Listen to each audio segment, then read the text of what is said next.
Hey guys, welcome back. So in today's video, I will be showing you how you can uh, restore notes in Notability. So let's go straight into it.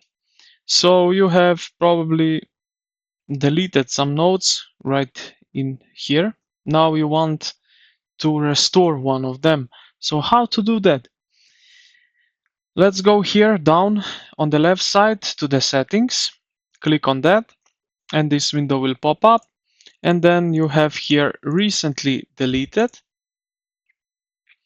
and right here you have these notes which will stay for 30 days inside. After 30 days they will be deleted for good, but in those 30 days you can restore one of them. So let's go, and if I click one of them, recover, or you can select all. As you can see, for now I will select just one, so I will click here recover, click on that, and now you can already see that we have restored note in our Notability.